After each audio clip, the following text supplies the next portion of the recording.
우리 아이가 90점대에 나왔다고 해서 좌절하지 마시고 제가 이제 많이 추천을 드리는 프로그램이라고 할 수 있고요. 동영상 참고해 주시면 좋겠습니다. 안녕하세요. 수인제 두뇌과학 분당센터 소장 이슬기. 수인제 두뇌과학 잠실센터 소장 김민지입니다. 드디어 이제 저희 수인제 유튜브 합류를 하셨네요. 너무 떨리고 긴장되는데요. 소장님께서 많이 좀 도와주세요.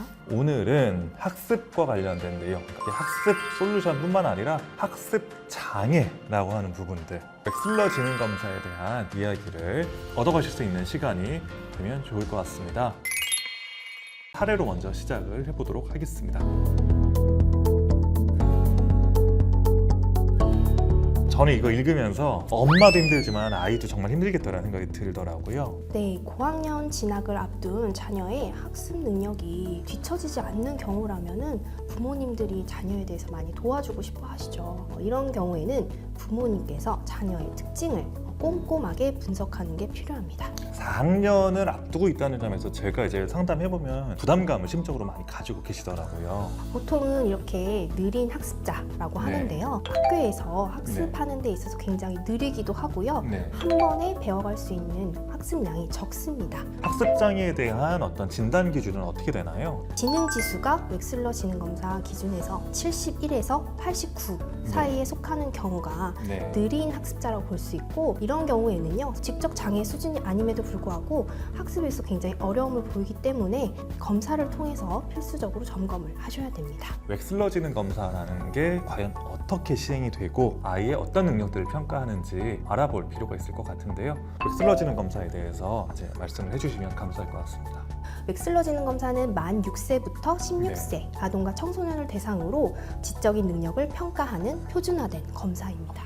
100점이 평균이다 보니까 숫자에 되게 좀 많이 집착하시는 분들이 생각보다 많으신 것 같아요. 70점 이하일 때 지적 장애라고 볼 수 있고, 71에서 89점 사이에는 느린 학습자라고 볼 수가 있어요. 그러니까 평균에 속한다는 거죠. 이런 경우에는 웩슬러 지능 검사에서 보여주는 5가지 지표 점수를 보셔야 됩니다. 언어 이해, 유동 추론, 작업 기억, 처리 속도, 시공간 능력, 이렇게 5가지 영역이고요. 그래서 이런 검사를 통해서 부모님들이 우리 아이가 90점대에 나왔다고 해서 좌절하지 마시고 각각의 영역의 점수를 좀 보셔야 되고요. 우리 아이의 강점 지능 그리고 약점 지능이 무엇인지 좀 분석한 다음에 강점은 조금 더 키워주시고 약점은 보완해 주시는 방향으로 가면 우리 아이가 지닌 잠재 능력을 좀 더 효율적으로 발휘할 수 있을 것 같습니다. 참고로 항상 늘 부모님들께 말씀드리는 거는 이게 버전마다 조금씩 지표가 달라요. 버전 4에서 전체 IQ가 한 110 정도가 나왔는데 버전 5로 했을 때는 IQ 점수가 조금 낮아질 수가 있어요.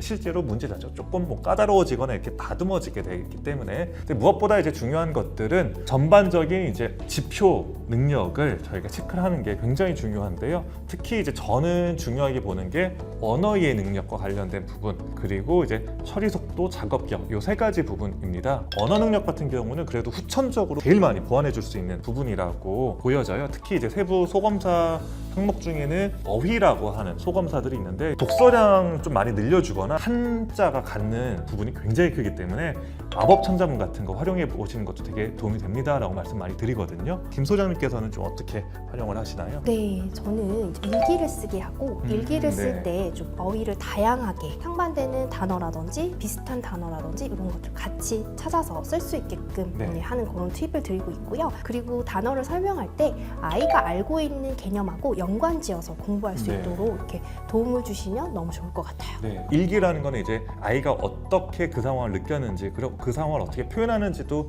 부모님 입장에서는 좀 파악하시기에 많이 도움이 될 것 같다는 생각이 드네요. 그리고 이제 또 작업 기억이라고 하는 게 좀 말이 조금 생소해서 그럴 수 있는데, 그냥 우리가 일반적으로 쓰는 그 친구 기억력이 좋지라고 할 때 이제 말이 좀 어떻게 의미적으로 차이가 있을까요? 기억에는 단기 기억하고 장기 기억이 있어요. 단기라는 거는 짧은 시간 동안에, 그러니까 좀 전에 내가 뭐 했지? 이런 게 단기 기억이고요. 장기 기억은 내가 10년 전에 언제 무엇을 했는지에 대한 기억이 장기 기억이에요.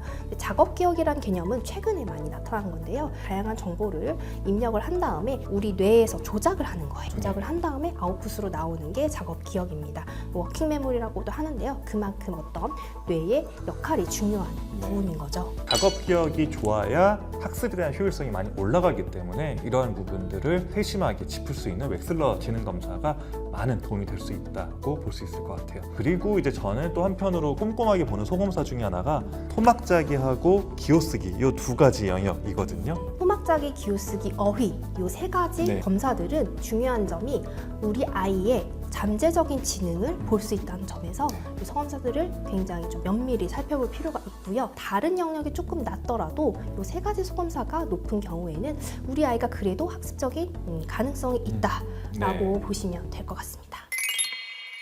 보다 전문적으로 좀 개입을 할 수 있는 저희 수인제만의 솔루션 같은 것들이 있을까요? IM과 레아컴 네. 등에서 다양한 솔루션이 있습니다. IM이라고 하는 이제 감각 통합 프로그램이 있는데요. 어떤 장비를 가지고 저희가 전반적인 처리 속도 능력이라던가 뇌의 영역으로 따지는 부정역 기능을 업그레이드 시키기 위한 프로그램이라고 보시면 될 것 같습니다. 이러한 IM 프로그램 같은 경우는 시각 자극과 청각 자극에 대해서 보다 빠르고 정확하게 반응하는 걸 목적으로 설계된 프로그램이기 때문에 제가 이제 많이 추천을 드리는 프로그램이라고 할 수 있고요. 레아컴이라고 하는 장비는 독일에서 개발된 인지 기능과 관련된 전산화 프로그램입니다. 이거는 제가 보기에 웩슬러 지능 검사의 어떤 소검사를 아예 모티브로 해서 따온 건 아닐까 싶을 정도로 굉장히 다양한 방면에서 지능에 도움이 되는 프로그램이라고 할 수 있을 것 같습니다. 그래서 저희가 이러한 프로그램들을 전문적으로 그리고 꼼꼼하게 저희 인지치료 선생님들께서 아이 옆에 붙어가지고 관찰해 주시기 때문에 아이들의 학습 효율성과 관련해서 걱정을 가지고 계신 부모님들께는 충분히 도움이 될 것 같다라는 생각을 하고 있고요. 그래서 이와 관련해서 보다 좀 궁금하다 혹은 전문적인 도움이 필요하다고 느끼시는 분들은 이 아래 하단에 상담 링크 혹은 저희 수인지의 투넬과학 전화번호가 있으니까요. 문의를 주시면 언제든지 친절하게 말씀드리도록 하겠습니다. 저희가 전달드린 부분 부모님들께서 많이 보시고 도움이 되셨으면 좋겠고요. 네. 무엇보다도 아이를 지능 검사 지수로 보기보다는 맞아요. 우리 아이의 장점이 뭔지를 좀 네. 살펴보시고 우리 아이를 어떻게 도와주면 좋을지 곰곰이 고민해보시고 동영상 참고해 주시면 좋겠습니다. 저희가 준비한 부분은 여기까지고요. 다음에는 보다 좋은 컨텐츠로 찾아뵙도록 하겠습니다.